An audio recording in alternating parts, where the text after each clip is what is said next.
बोलो जयकारा बोल मेरे श्री गुरु महाराज की जय।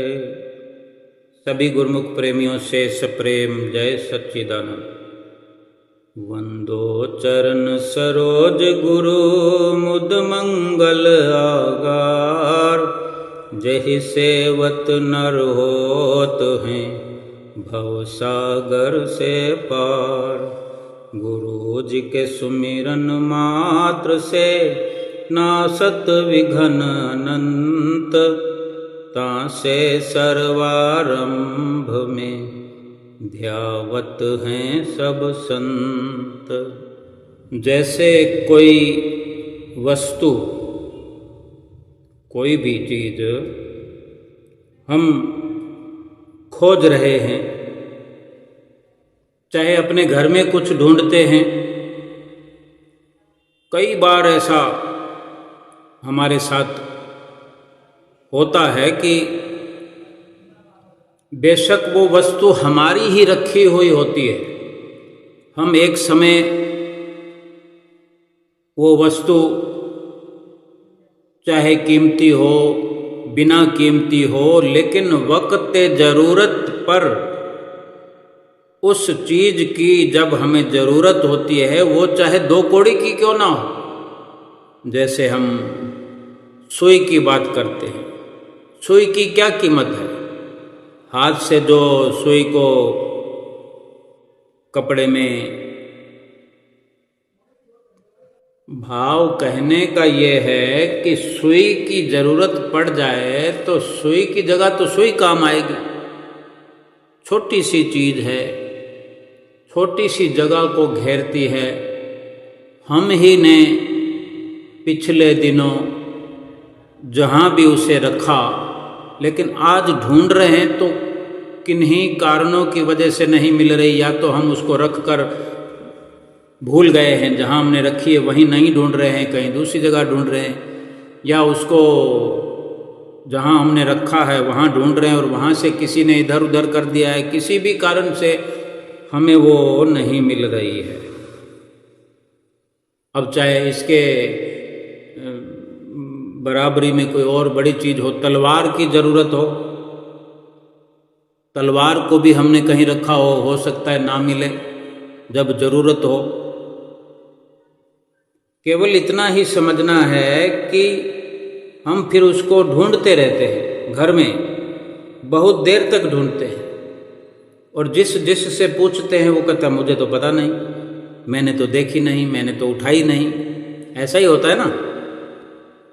अब बेशक किसी ने या तो ध्यान नहीं किया,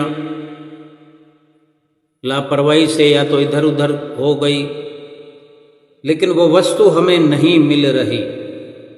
उसको खोजने के लिए हम जगह जगह अपने ही घर में इधर से उधर, कभी इस कमरे में जाते हैं, कभी उस कमरे में जाते हैं। 2-3 कमरे भी हों, 4 कमरे भी हों, तो एक एक कमरे में जाने कितनी बार हम चले जाते हैं। जहाँ ढूंढ कर आते हैं फिर वहाँ चले जाते हैं, फिर वहाँ चले जाते हैं, और जब नहीं मिलती तो थोड़ा अंदाज़ा लगाएं हम कि मन कितना विचलित हो जाता है, क्योंकि वो ऐसी ज़रूरत आन पड़ी है। जरूरी नहीं है कि हर वक्त सुई की ज़रूरत हो, सुई के अलावा कुछ और भी हो सकता, चाबी हो सकती है, चाबी से कुछ भी खोलना है हमने। कार की चाबी है, स्कूटर की चाबी है, या दुकान की चाबी है।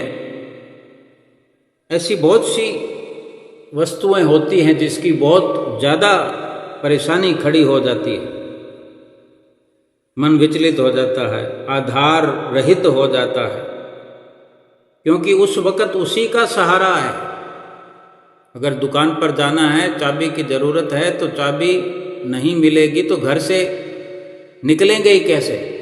1 घंटा 2 घंटा कितनी भी देर हो जाएगी, फिर ढूंढेंगे कि कोई चाबी वाला मिले, यानी कितनी मुश्किल हो जाएगी। फिर किसी को ले कर के आएंगे, चाबी वाले को ताले तोड़ेंगे, फिर दूसरी चाबी बनाएंगे। या और कोई कार की चाबी है तो कार की चाबी, कार हमारे घर में खड़ी है लेकिन चाबी नहीं है तो वो बेकार है। स्कूटर है उसकी चाबी नहीं मिल रही है, कहीं जाना ज़रूरी है अब कैसे घर से निकलकर अगर ऑटो भी पकड़ना हो तो 5-7 मिनट 10 मिनट लग जाते हैं ऑटो वाली जगह पर पहुंचने में, यानी बात का बतंगड़ बन जाता है। ऐसे ही बिना भजन से, बिना सुमरन से, बिना सेवा से ये जीव, ये प्राणी आधार रहित है। इसी का आधार होना चाहिए, सुमरन का, भजन का, सेवा का। अगर आधार नहीं है किसी को तो फिर क्या है? फिर संतुलन बराबर नहीं रहता। आज सारी दुनिया में नज़र उठाकर देखें, क्यों सारी दुनिया में त्राही त्राही मची हुई है? क्या किसी के पास पैसों की कमी होती है तभी वो दुखी होता है? क्या किसी के पास ताकत की कमी है तभी वो दुखी होता है? बीमार शिमार हो जाने पर भी इतनी विचलितता नहीं होती, फिर भी दुनिया चलती रहती है। लेकिन एक उधेड़ बुन अपने भीतर लगी हुई है, भीतर एक जद्दोजहद है, एक कलेश अपने भीतर में सदैव बढ़ रहा है, बढ़ता चला जा रहा है। एक तूफान अपने भीतर ही भीतर हर किसी इंसान के अंदर उठ रहा है जो थमने का नाम नहीं लेता। जैसे बाहर तूफान अगर आता है, आने का संकेत भी होता है। यूँ तो मौसम विभाग में 2-4 दिन 5 दिन पहले ही बता दिया जाता है, क्योंकि तूफान कहीं से उठा है तो वहाँ से चलकर जिस तरफ वो रुख करता है उसको भांप करके ये संदेश सबको पहुंचने लगते हैं कि अब ये उस राज्य की तरफ बढ़ रहा है, अब उस राज्य की तरफ बढ़ रहा है। अगर कहीं दिशा चेंज होती है चलते चलते तो वो संदेश बदल जाता है कि अब इधर नहीं उधर का रुख कर लिया है। और कितनी मुश्किल हो जाती है जहाँ वो तूफान बवंडर तूफान वो अपना आक्रामक रूप दिखाता है, अच्छे भले घरों को उखाड़ देता है, इंसानों को इधर से उधर उठा उठा के पटक देता है, बड़े बड़े टीन टप्पर छपरे, और बड़ी अनहोनियां हो जाती है। और फिर इसके साथ जो बरसात का मेल हो जाए, यानी जब ये सब चीज़ें होती हैं तो ये कोई हमें कहने की या पूछने की या किसी को कोई प्रूफ देने की जरूरत नहीं है। आंधी और तूफान जब एक हो जाते हैं तो कितनी तबाही ला देते हैं, दूर दूर तक लोग कांपने लग जाते हैं, बाढ़ आ जाती है, जलजले आ जाते हैं, लोगों के घरों के घर तबाह हो जाते हैं, पता नहीं लगता कि यहाँ पर घर था कि नहीं था, बह जाता है सब कुछ। गुरुमुखो, ऐसा ही तूफान अपने भीतर चल रहा है, जाने कब से चल रहा है। खुशी मिले तो कैसे? अब इसको रोकने के लिए संतों महापुरुषों ने बार बार हमें समझाया है, बार बार अपने वचनों में फरमाया कि सुमरन करो, भजन भक्ति करो, सेवा करो। सेवा करने से, किसी का दुख दूर करने से इन तूफानों से राहत मिल जाती है, बाहर के तूफानों से भी, भीतर के तूफानों से भी। बाहर भी कुशल मंगल और अपने भीतर भी कुशल मंगल। लेकिन जो रास्ता बताया है एक प्रकार से ये एक कुंजी है, चाबी है, जो सुमरन है। इस सुमरन रूपी चाबी से वो खुशियों के भंडार का ताला खुलता है, जहाँ पर प्रकाश ही प्रकाश फिर बिखरने लगता है तो वहाँ आंधी और तूफान वहाँ से कूच कर जाते हैं। जहाँ सेवा का भाव रहता है, जो सेवा में संलग्न रहते हैं, सेवा करने वाले सेवा की जगह पर पहुँचते हैं और कुदरत उनके पाप ऐसे काट जाते हैं, ऐसे काट देती है, सूली का कांटा बना देती है कि दुख उनको छू नहीं पाता। किसी भी प्रकार का तूफान, ना बाहर का ना भीतर का, इतना मजबूत अवस्था में उसको ला करके कुदरत खड़ा कर देती है, जैसे उसे कुछ करने की जरूरत नहीं।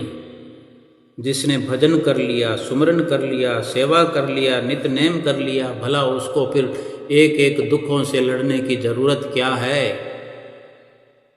दुखों को मिटाने वाले सतगुरु बैठे हुए हैं।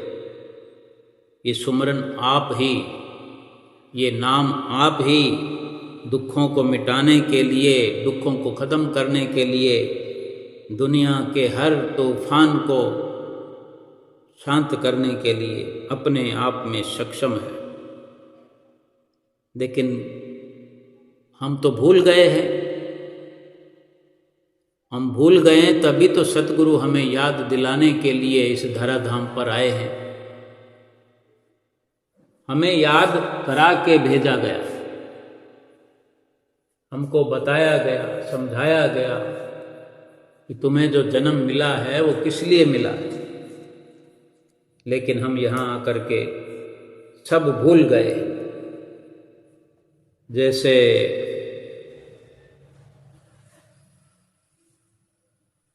हिरण होता है, मृग, उसके अंदर कस्तूरी होती है। जब उसको अपने ही अंदर की कस्तूरी की महक आती है, खुशबू आती है, बड़ी सुंदर खुशबू उसकी होती है, आनंदित करने वाली, मन मोहित हो जाता है दूर दूर तक लोगों का। लेकिन जिस मृग के नाभि में कस्तूरी होती है, सोचो उसी को वो कस्तूरी ना मिले, जिस खजाने को लिए हुए है और उस खजाने का लाभ वो ना उठा सके, तो किस प्रकार उसकी विचलितता होती है। जब उस हिरण को कस्तूरी की खुशबू आती है, तड़फ उठता है उसको पाने के लिए। कभी इधर ढूंढता है, कभी उधर ढूंढता है, कभी इधर सर पटकता है, कभी उधर सर पटकता है, लेकिन उसकी नाभि में ही वो खुशबू छुपी हुई है। लेकिन अब उसको बताए तो कौन बताए, कौन उसे समझाए कि तेरी नाभि में खुशबू है, या कौन उसको पकड़ करके उस खुशबू का एहसास कराए। ऐसे ही नाभि में उठ जागरी मेरी सुरत सुहागन, यानी हमारी सुरत जो है नाभि से उठकर शब्द के साथ मिल जाती है तो एक रूप बन जाती है। हमें सुमरन के लिए हमें समझाते हैं कि ये श्वासों की सुमरन की जो शुरुआत हमें करनी है, वो नाभि से श्वास चल करके मस्तक पर पहुंचता है 10वें द्वार तक। शब्द और सुरत श्वासों के साथ ये संगम बन करके ऊपर उड़ता है, ऊपर चलता है। जब नाभि से ये शब्द और सुरत मिल करके चलते हैं, एक रूप होकर चलते हैं, जैसे कि एक बूंद अगर सागर में मिल जाए तो वो सागर रूप बन जाती है। ऐसे ही आत्मा भी परमात्मा में मिल जाती है, परमात्मा का रूप बन जाती है। भजन सुमरन के लिए बार बार हमें संत महापुरुष फरमाते हैं, लेकिन हम यकीन ही नहीं कर पाते। कितने प्रकार के बहाने बनाते हैं सुमरन ना करने के लिए, सुमरन से पीछा छुड़ाने के लिए। सुमरन वो खुशबू है जो हमारे अंदर ही सब कुछ पड़ा हुआ है, अंदर ही धरा हुआ है, अंदर ही खजाना है। नाम भी अंदर है, नाम की खुशबू भी हमें आती है। कई बार हमारे विचार दिन में भजन भक्ति के उमड़ते, लेकिन परवान नहीं चढ़ते। महापुरुष बार बार फरमाते हैं कि भजन में, सुमरन में मन ना भी लगे तो उठकर बैठ जाओ, प्रार्थना करने लगो, कोशिश करने लगो, सतगुरु को याद करते हुए फरियाद करने लगो। मन नहीं लगता तो ये मन में विचार करो, अपने अंदर ये विचार पुख्ता करो कि क्या मैं वास्तव में इतना बदनसीब हूँ जो मैं सुमरन पर नहीं बैठ सकता। सुमरन की मुद्रा में बैठ जाओ, आलती पालती मारकर बैठ जाओ, टांगों को लंबा करके बैठ जाओ, अपनी सुविधा अनुसार बैठ जाओ, लेकिन सुमरन का ही विचार अपने अंदर रखो, सुमरन का ही विचार करते रहो। सुमरन के लिए भगवान से, सतगुरु से, प्रभु से प्रार्थना करो।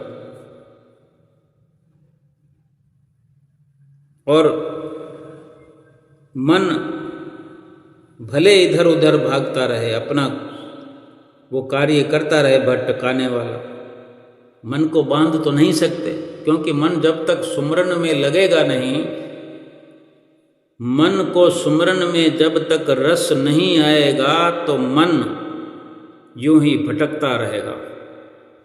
और मन लगेगा तब जब तन को बिठाने में हम कामयाब हो जाएंगे। अगर तन को, शरीर को शरीर करके अगर हम बैठ जाएंगे, पूरा समय तक हर हाल में बैठे रहेंगे, समय पूरा करेंगे, सतगुरु को याद करेंगे, सत्संग की वो सारी बातें याद करेंगे, बार बार प्रयास करेंगे, कभी आंखें खोलेंगे, कभी बंद करेंगे, कभी आंखें खोल करके सतगुरु का ध्यान करेंगे, फिर बंद करके ध्यान करेंगे, देखेंगे कि सतगुरु हमें बंद आंखों में नजर आते हैं कि नहीं।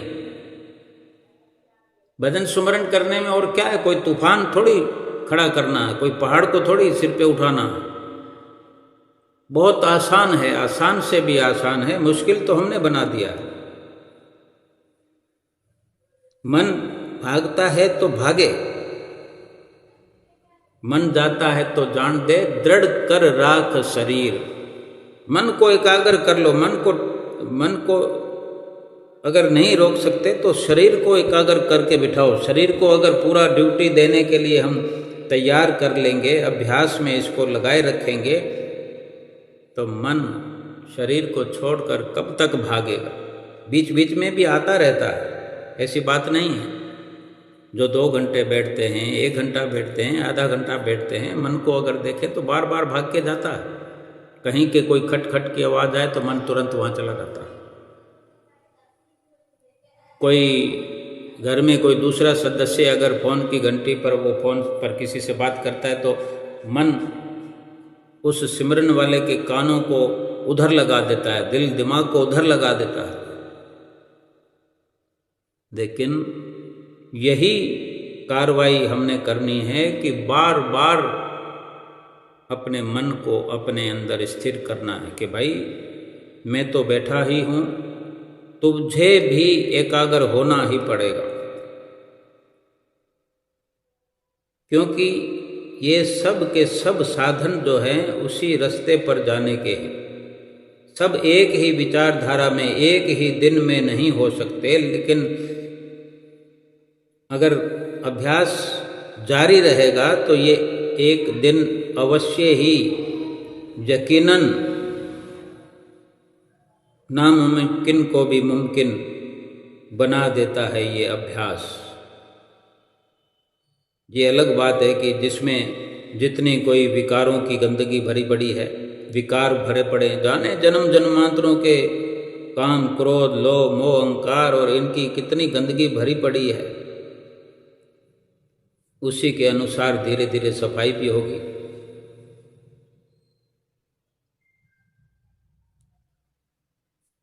वास्तव में धीरे धीरे सफाई जो होती है, तो वो अभ्यास जारी रहे। हर एक पल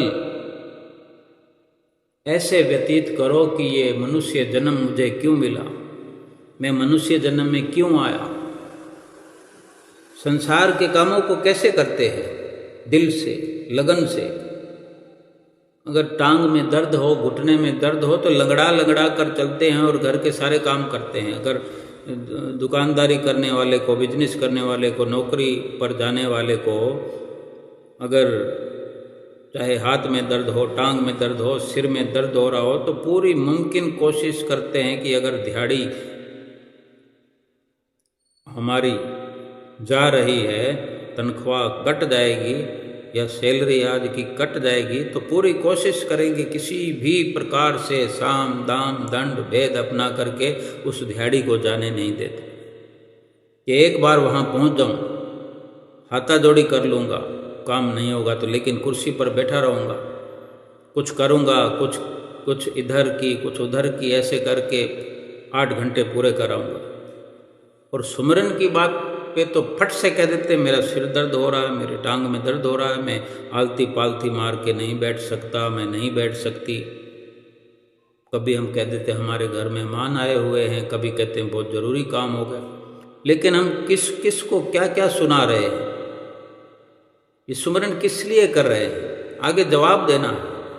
ये श्वास जो हम खर्च करते जा रहे हैं, आगे जाकर जब जवाब देना पड़ेगा कि श्वासों को कहाँ खर्च किया, फिर किस से फ़ोन पर बात कर रहे थे, किसके लिए खाना बना रहे थे, या किसके लिए कमाने के लिए गए थे, या किसके लिए क्या कर रहे थे, वो कोई आएगा? कोई भी हमारी इमदाद करने के लिए नहीं आएगा, क्योंकि वो खुद कहाँ फंसा पड़ा होगा हमें वो भी पता नहीं। जो आज हमारे साथ हैं वो कल कहाँ थे, क्या हमें पता है? पिछले जन्म में कहाँ थे? हमें हमारा खुद का पता नहीं है। और आज इस दुनिया से जब ये शरीर हम छोड़ देंगे, तो इसके बाद में कौन कहाँ मिलेगा हमको, किस रोल में मिलेगा, क्या कोई पता है हमें? फिर किसके लिए भजन सुमरन करने की टाल मटोल करते हुए बहाना बनाते हैं, धन पदार्थ को मुख्य समझते। अगर दुकान पर जाना हो, बिजनेस पर जाना हो, नौकरी पर जाना हो, तो बरसात में भी निकल जाते हैं। सत्संग पे जाना हो तो सत्संग चाहे 10 लोग हों तो भी सत्संग हो जाएगा, 500 हो जाएंगे, 500 लोग होंगे तो भी सत्संग हो जाएगा। सत्संग जो करे उसके लिए। और जिसको बरसात आ गई, जिसको आंधी आ गई, तूफान आ गया, जिसको सत्संग में, सेवा में, सुमरन में पहुंचना है, बैठना है, उसके लिए रिद्धियाँ सिद्धियाँ उसकी मदद करती है। अगर कोई डिस्टर्ब करने वाला आ जाए तो कुदरत की जिम्मेवारी है कि सुमरन करने वाले को बचाती है। ये विधि का विधान है। सुमरन करने वाले को, सेवा करने वाले को लाख लाख अवसर कुदरत प्रदान करती है। लेकिन खुद कोई करना ही ना चाहे, उसको फिर क्या अवसर की जरूरत है, जिसको करना ही नहीं है। महापुरुष वास्तव में एक से एक वचन ऐसे फरमाते हैं। एक दिन बीमारी ने कहा दौलत से कि तुम कितनी खुश नसीब हो, हर कोई तुम्हें पाने की कोशिश करता है। बीमारी दौलत से कह रही है, और बिल्कुल सच्ची बात है।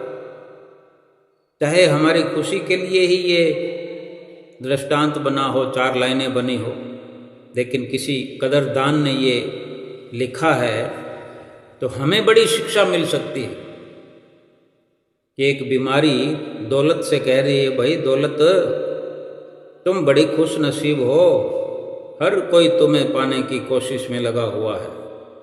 और बिल्कुल सच्ची बात है, हर छोटे से बड़ा धन के पीछे भाग रहा है, भाग रहा है, भाग रहा है। ना रात देखता है, ना दिन देखता है, ना धूप देखता है, ना छांव देखता है, ना अपना देखता है, ना पराया देखता है। बस किसी भी प्रकार से धन मिल जाए। तो इस सच्चाई को बयान किया जा रहा है कि बीमारी दौलत से कहती है कि तुम कितनी खुश नसीब हो दौलत, सब तुम्हें ही पाना चाहते हैं, और मैं कितनी बदनसीब हूँ। बीमारी अपने आप को कह रही है कि मैं कितनी बदनसीब हूँ कि हर शख्स मुझसे दूर भागता है, कोई भी मुझे पसंद नहीं करता, कोई मुझे नहीं पाना चाहता, तुम्हें सब पाना चाहते हैं। तो सुनो दौलत क्या जवाब देती है। दौलत को कहती है, खुश नसीब तो तुम हो बीमारी, तुम खुश नसीब हो, क्योंकि तुम्हें पाकर के लोग अपने प्रभु को याद करते हैं, सतगुरु को याद करते हैं, सतगुरु से फरियाद करते हैं, सतगुरु से बातें करते हैं। और बदनसीब मैं हूँ जिसे पाकर लोग अपने खुदा को, अपने प्रभु को भूल जाते हैं। ये भी सच्ची बात है। अब इसका मर्म समझ में नहीं आता। बीमारी के आने पर भगवान को याद तो सब करते हैं, लेकिन बीमारी को कोई पाना नहीं चाहता। हल्की से हल्की दुखद अवस्था को भी कोई पसंद नहीं करता। कहीं अगर कांटा भी चुभ जाए तो वो गवारा नहीं करता कोई।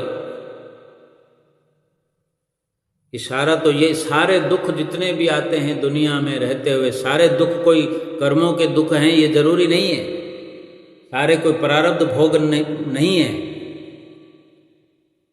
बहुत से ऐसे दुख प्रभु अपने भक्तों को अपने साथ मिलाने के लिए भी देता है।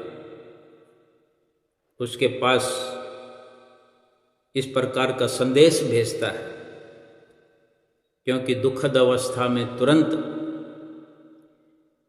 भूला हुआ जो होता है वो अपने प्रभु को याद करने लगता है, सतगुरु को याद करने लगता है।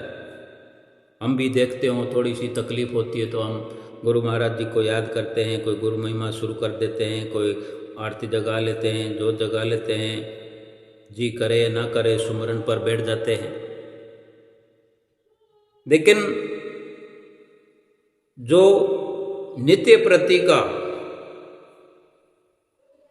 सुमरन, सेवा, भजन, बंदगी, नित्य नेम जो नित्य प्रति के हैं, तो फिर उसमें लगा रहे इंसान, तो फिर ये घड़ी क्यों आए।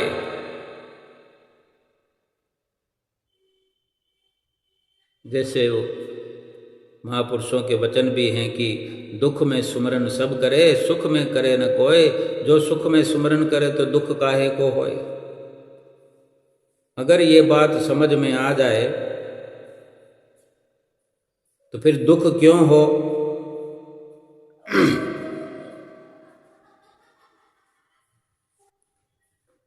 एक शहर में कोई अमीर सेठ रहता था।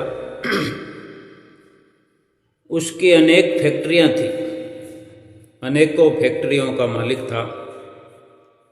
एक शाम अचानक उसे बहुत बेचैनी होने लगी।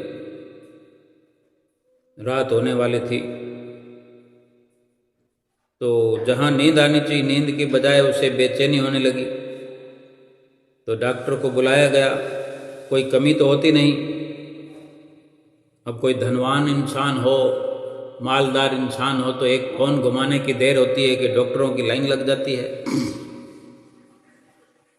डॉक्टर बुलाया गया, सारी जांचें करवा ली गई अस्पताल पहुंच करके, परंतु कुछ भी निकल कर नहीं आया कि कोई बीमारी सिमारी नहीं है, कोई परेशानी नहीं है, ना कोई छोटी ना बड़ी।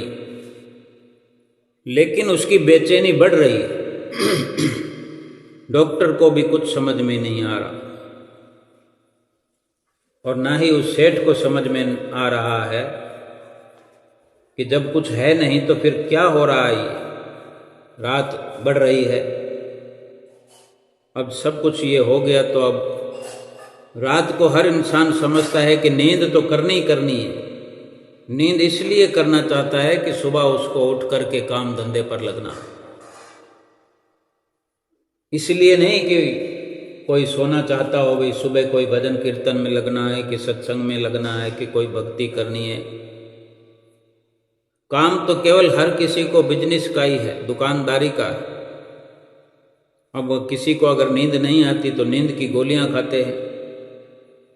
सबसे आखिर में यही जतन है, धन की कमी नहीं, नौकरों चाकरों की कमी नहीं, लेकिन बेचैनी बढ़ती चली जा रही है। तो नींद की गोलियां खा ली सेठ जी ने। नींद की गोलियां कोई एक खाता है तो उसने 2 खा ली, पर नींद आने को तैयार ही नहीं और बेचैनी कम होने का नाम नहीं ले रही। ऐसे करते करते रात को 3 बज गए तो अपने ही घर के बगीचे में जाकर के घूमने लगा। घूमते घूमते उसे लगा, मन में एक विचार उठता है कि थोड़ा बगीचे में आया तो थोड़ा ठीक लगने लगा, तो उसका मन करता है कि थोड़ा और बगीचे से और घर से भी बाहर निकल कर देखूं, खुली सड़क पर, खुले मैदान में।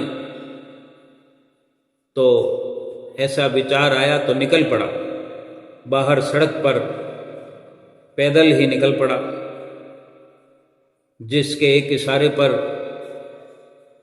ड्राइवर कार लेकर हाजिर हो जाते हैं, लेकिन वो पैदल निकल पड़ा। चलते चलते और कई हजारों विचार मन में चल रहे थे। ऐसा करते करते अब वो घर से बहुत दूर निकल आया।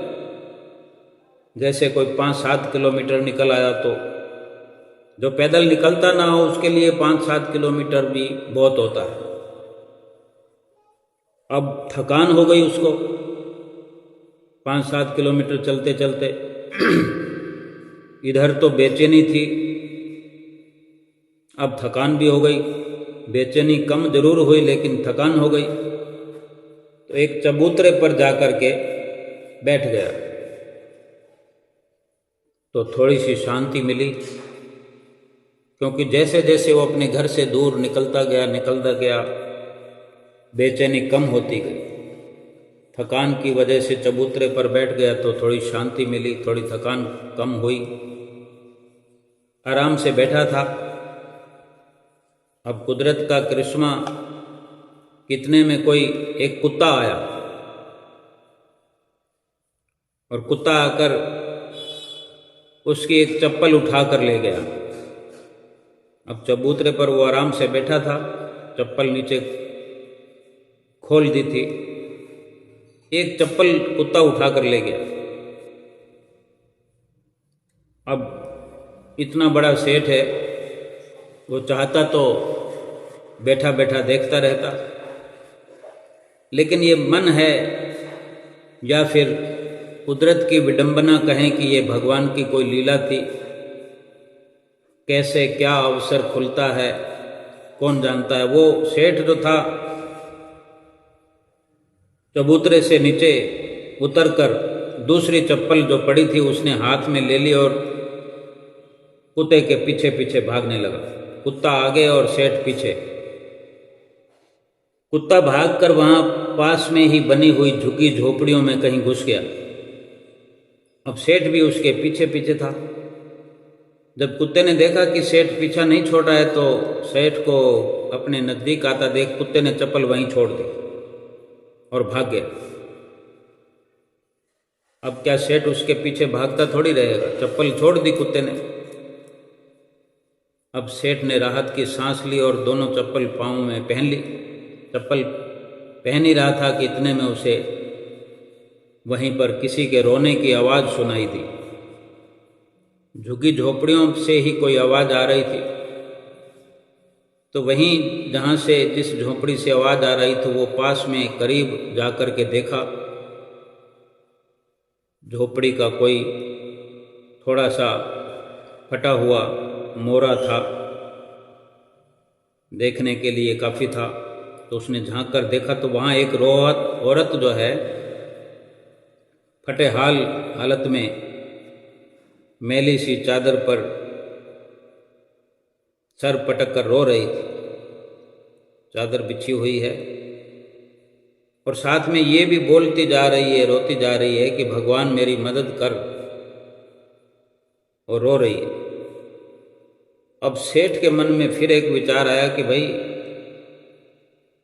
यहाँ खड़ा तो हूँ, अगर किसी ने देख लिया तो कोई गलत मेरे बारे में ना सोचने लगे, कहीं पिटाई हो जाए। सुबह होने को है, सुबह हो चुकी है लगभग। तो वहाँ से चल पड़ा वो।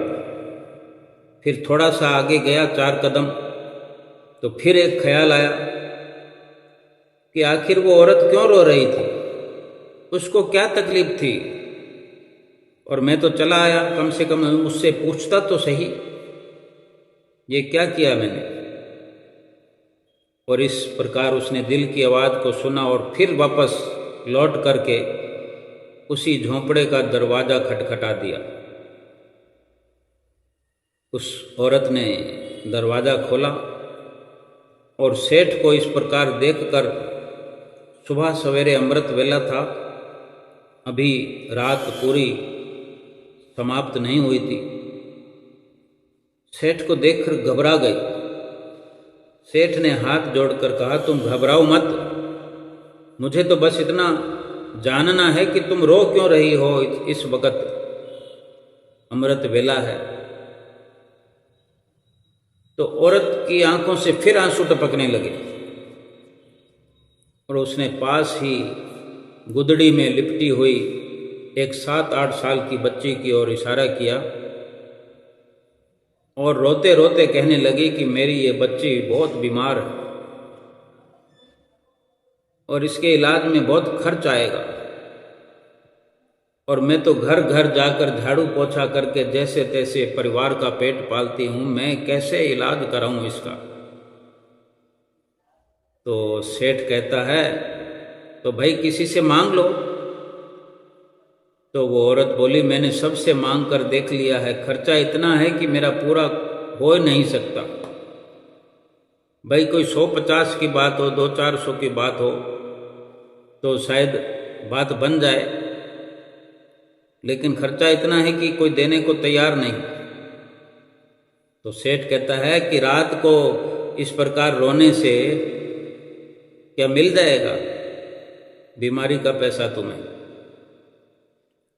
तब औरत कहती है कि कल रात को कोई महापुरुष यहाँ से गुजरे थे, कोई संत जी यहाँ से गुजरे थे, तो मैंने उनको अपनी समस्या बताई जो मैं इतने दिनों से बता रही हूँ सबको।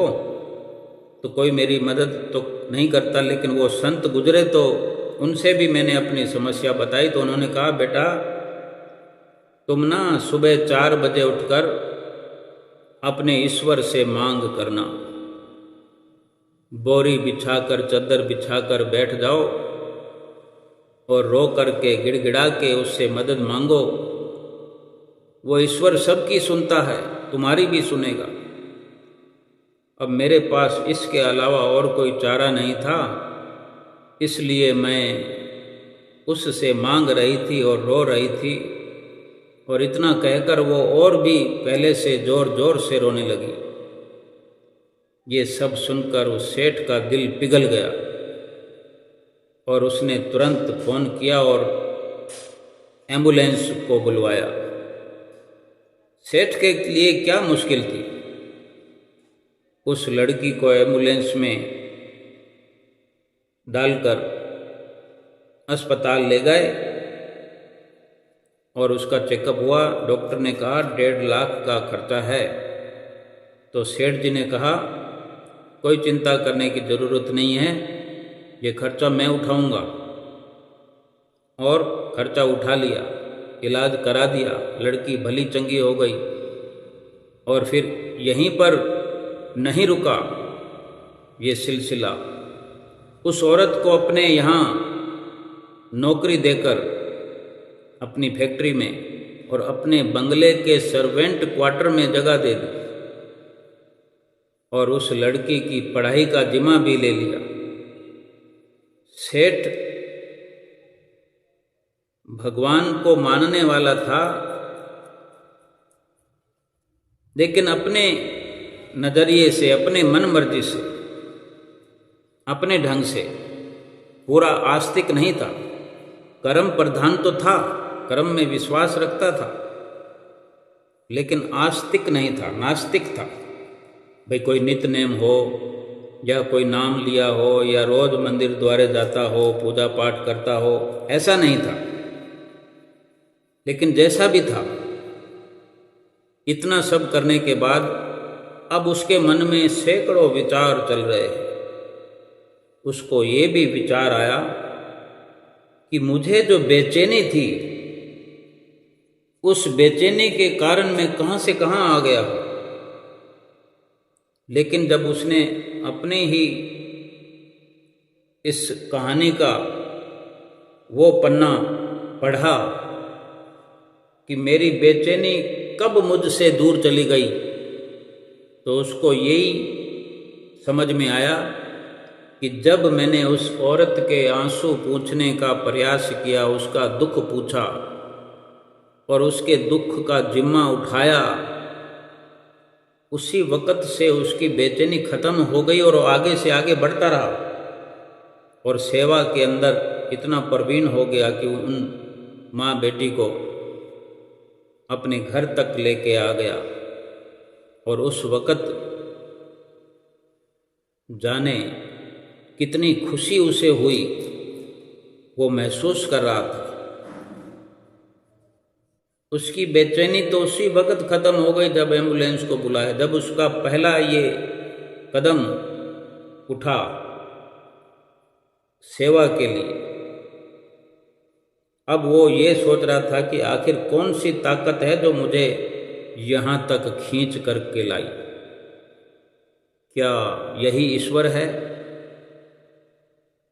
क्या यही भगवान है जो चाहे कर सकता है? और अगर ये ईश्वर है, मुझे कहाँ से उठाकर कहाँ ला सकता है? ये सेवा का अवसर देकर मेरी बेचैनी खत्म कर सकता है। तो फिर सारा संसार आपस में क्यों लड़ रहा है? क्यों एक दूसरे से उलझे हुए हैं? क्या घर में, क्या बाहर, क्या गली में एक पड़ोसी पड़ोसी से उलझ रहा है? घर में जितने लोग हैं सब एक दूसरे से लड़ रहे हैं आपस में। कितना ईर्ष्या, द्वेष। ये सोचते सोचते ये भी उसको विचार आया कि मैंने तो उस औरत की जात भी नहीं पूछी, वो कौन है, वो मेरी कुछ लगती नहीं। ईश्वर भी कभी जात नहीं देखता, कुछ पूछता नहीं। बस ईश्वर ने तो उस औरत का दर्द देखा और मुझे इतना घुमा फिरा कर उसके द्वार तक पहुंचा दिया। भाव सिर्फ इतना है कि वो सेठ अच्छी तरह से समझ चुका था कि बेशक मैं कर्म पर विश्वास करता हूँ, लेकिन आज जो सेवा का अवसर मिला है, इस सेवा से मेरी बेचैनी तो दूर हुई हुई,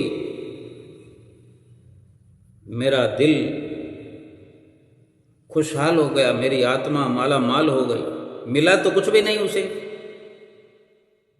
सेवा करने से, सेवा के भाव से कितना सुकून उसे मिल गया। हमें भी रात और दिन जो 5 नियमों की प्रेरणा सतगुरु से मिलती है, उन्हीं 5 नियमों में एक नियम है सेवा का। आज सेवा के माध्यम से ही, सेवा के दम पर ही श्री आनंदपुर दरबार इतना मजबूती में अडिग खड़ा हुआ है। लाखों और करोड़ों गुरमुख प्रेमियों के लिए सुखों का भंडार खोल दिया है। लाखों करोड़ों गुरमुख प्रेमियों के जीवन में बहारें लेकर के रोज प्रस्तुत रहता है। चाहे कोई घर में बैठा हो, हमारे महापुरुषों ने, संतों ने, महात्माओं ने, गुरमुखों ने, प्रेमियों ने सेवा करके एक मिसाल हमारे लिए बनाई है। हमारे लिए इस रहती दुनिया तक ये खुशियों का, सुखों का, भक्ति का, परमार्थ का ये केंद्र बनाया है। तो क्या हम अपने लिए थोड़ा भी इसमें से लाभ प्राप्त नहीं कर सकते? अवसर हमको मिल गया है। जरूरी नहीं कि कोई हमें बीमार मिले तभी उसकी सेवा करनी है और अपने को सुकून प्रदान करना है। ये जो अवसर सतगुरु ने हमें दिया है, श्री आरती, पूजा, सेवा, सत्संग, दर्शन, सुमरन, ध्यान और 2 घंटे भजन अभ्यास, ये आत्मा की खुशी के लिए है। ये आत्मा को परमात्मा से मिलाने के लिए है। इस संसार में भी खुशियों भरा जीवन व्यतीत कर सकते हैं हम। जरूरी नहीं कि कोई धन की सेवा करना सेवा होती है। जरूरी नहीं किसी बीमार की सेवा करना ही सेवा होती है। सतगुरु की रहनुमाई में जो सेवा का अवसर मिलता है, आज हम देखें कि दरबार की रचना किस प्रकार से हुई है। चारों ओर सेवा का नज़ारा हम देख सकते हैं। सत्संग हाल में जब बैठते हैं तो वहाँ अनेकों प्रकार की सेवा गुरमुख करते हैं, तभी वहाँ पर बैठने की सुख सुविधा हमें उपलब्ध होती है। लंगर में जाते हैं तो लंगर में अनेकों प्रकार की सेवा गुरमुख प्रेमी अंजाम देते हैं, तब हमको जाकर के वहाँ पर लंगर में प्रसाद ग्रहण करने की सुख सुविधा प्राप्त होती है। जितने भी हम स्थल देखते हैं, लंगर वाली जगह है, मंदिर वाली जगह है, दर्शन हाल वाली जगह है, पावर हाउस है और बस स्टैंड है, कोई ऐसी जगह नहीं है जहाँ पर सेवा का नज़ारा नहीं है। कोई ऐसी जगह नहीं है जहाँ पर सत्संग का नज़ारा नहीं है। कोई ऐसी जगह नहीं है जहाँ भगवान को प्राप्त करने का इशारा नहीं है।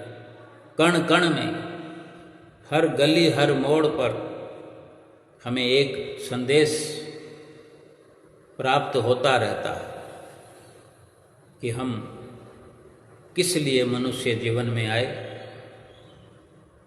ये जन्म भजन करने के लिए, सुमरन करने के लिए, सत्संग करने के लिए, अपनी आत्मा का कल्याण करने के लिए मिला हुआ है। और इतना याद दिलाने पर भी अगर हम भूल कर जाएं, हम भूले रहें, इससे ऊपर ईश्वर भी कुछ नहीं कर सकता। हम भाग्यशाली हैं कि हमें ऐसा ऊंचा आलीशान त्रिलोकी में सबसे न्यारा दरबार मिला है। जितना हो सके पांचों नियमों की पालना करते हुए, 2 घंटे भजन अभ्यास करते हुए अगर हमारा जीवन सफल हो जाए तो और क्या चाहिए। जो कुछ भी हम करेंगे या करते हैं वो केवल हमारे लिए ही है। अगर हम संसार की कार्रवाई में लगे रहकर ही श्वासों को खर्च कर देंगे तो भी वो हमारे लिए है, और संसार के साथ साथ अगर परमार्थ कार्य करके, भजन बंदगी करके, आत्मिक कमाई करके अगर श्वास खर्च करें तो वो भी हमारे ही अपने लिए है। किसी का भला करना तो इसके बाद में शुरू होता है, पहले स्वयं का हम भला कर सके। इसलिए सतगुरुदेव महाराज जी के वचनों पर अमल करना है। 5 नियमों को निभाते हुए 2 घंटे भजन अभ्यास करते हुए अपना लोक और परलोक सुहेला करना है। बोलो जयकारा बोल मेरे श्री गुरु महाराज की जय।